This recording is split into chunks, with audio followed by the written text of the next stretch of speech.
নমস্কার বন্ধুরা, আশা করব সকলে ভালো আছেন। আপনাদের কাছে একটাই অনুরোধ থাকবে, চ্যানেলটি সাবস্ক্রাইব করবেন, আমাদের পাশে থাকবেন। সিপিআইএম শূন্য হয়ে পড়েছে, সেটা আপনারা জানেন, কিন্তু এটা কি জানেন সিপিআইএম যেভাবে আন্দোলন করছে, সিপিআইএম যেভাবে মাটি কামড়ে পড়ে রয়েছে, অন্য কোনো রাজনৈতিক দল মাঠে ময়দানে নেই। বিজেপি তো বিরোধী আসনে রয়েছে, কি করছে বিরোধী আসনে থেকে? হিন্দু মুসলিমের তাস খেলছে। আজকের শুভেন্দু অধিকারী বলছে চ্যাংদোলা করে মুসলিম বিধায়কদের ছুঁড়ে ফেলে দেবে। হুমায়ুন কবির আর এক কথা বলছে, আরে বামেরা দার্জিলিংয়েও আন্দোলন করছে, বামেরা দক্ষিণ 24 পরগনাতেও আন্দোলন করছে, রাজ্য জুড়ে বাম আন্দোলন চলছে। বিভিন্ন ইস্যুতে মানুষের চোখ কি খুলছে? প্রশ্ন তো এখানে রইল আমার। আমি জানি না মানুষ দেখতে পাচ্ছে কিনা। দেখুন না, যে কটা আন্দোলন দেখবেন, বাম নেতা নেত্রীরা এই আন্দোলনগুলো ঘনীভূত করছে। আর এখানে এই আন্দোলনের আগুন যত বাড়ছে, বিজেপি জল ঢালার কাজটা করে তৃণমূলকে সুবিধা পাইয়ে দেওয়ার কাজটা করছে। বাহ বাহ বাহ, দারুণ রাজনীতি চলছে। বাংলার মানুষ ধর্মের মধ্যে আর কতদিন বুঁদ হয়ে থাকবে? চোখটা কি খুলবে না? সবার উপর মানুষ শ্রেষ্ঠ, তাহার উপর নাই, কথাগুলো কি ভুলে গেছে মানুষ? ধর্ম পালন করুন না, কে বাধা দিয়েছে আপনাকে? 34 বছর তো বামেরা শাসন করেছে, তখন তো কেউ বাধা দেয়নি। এখন শুধু বাধা হচ্ছে বিজেপি আসার পরে। আর কিছু সংখ্যক হিন্দুদের বোকা বানিয়ে বিজেপি রেখে দিয়েছে। ওই হিন্দুরা ভাবছে বিজেপি আসবে, বিজেপি আসবে।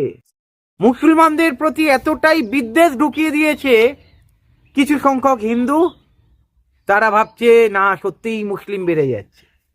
কতটা মূর্খের রাজ্যে বাস করে একবার ভাবুন। তারা এক্সট্রা করে কিছু বলার নেই, মানুষ সব দেখতে পাচ্ছে। বাম আন্দোলন রাজ্য জুড়ে চলছে। আজকের হুগলি, দক্ষিণ 24 পরগনা, উত্তর 24 পরগনা, দার্জিলিং, কুচবিহার, জলপাইগুড়ি, মালদা, মুর্শিদাবাদ, সমগ্র রাজ্য জুড়ে বাম আন্দোলনের ঢেউ যেটা দেখতে পাচ্ছি, সেটাকে ছোট করে দেখবেন না। আমরা বিভিন্ন দিকে সিপিআইএম এ যোগদান দেখছি, সেটাকে ছোট করে দেখবেন না। শুভেন্দু অধিকারীর নোংরা রাজনীতি দেখছি আমরা দেখি না এই শুভেন্দু অধিকারীর মুখে মূল্য বৃদ্ধি নিয়ে কথা বলতে। আমরা দেখি না এই শুভেন্দু অধিকারীর মুখে শিক্ষার উন্নতি নিয়ে কথা বলতে, শিল্প নিয়ে কথা বলতে, পরিযায়ী শ্রমিকের সংখ্যা বেড়ে যাচ্ছে এই নিয়ে কথা বলতে, কৃষকদের হয়ে গলা ফাটাতে। আমরা দেখি না এই শুভেন্দু অধিকারীকে 100 দিনের কাজ বন্ধ হয়ে গিয়েছে সেই বিষয়ে কথা বলতে। আমরা দেখি না শুভেন্দু অধিকারীকে আবাস যোজনায় দুর্নীতি হয়েছে সেই বিষয়ে কথা বলতে। কেন? এখানে বিজেপিরও কিছু নেতা জড়িত রয়েছে, এই কারণেই কি? প্রশ্ন তো উঠছে। আজকের আরজি কর ইস্যু থেকে শুরু করে, সন্দেশখালী ইস্যু থেকে শুরু করে, এক এক করে যে কটা ইস্যু দেখবেন, বিজেপি কি করেছে? ছোটো জগন্নাথ তার শুধু হিন্দু মুসলিমের তাস খেলে গেছে।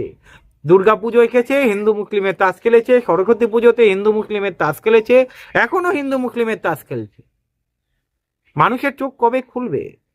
বিজেপি আলটিমেটলি বিরোধী দলে থেকে করেছেটা কি রাজ্যের জন্য?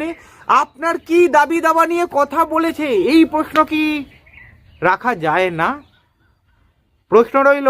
বাম আন্দোলন চারিদিকে ঘনীভূত হচ্ছে, তাই ভয় পাচ্ছে।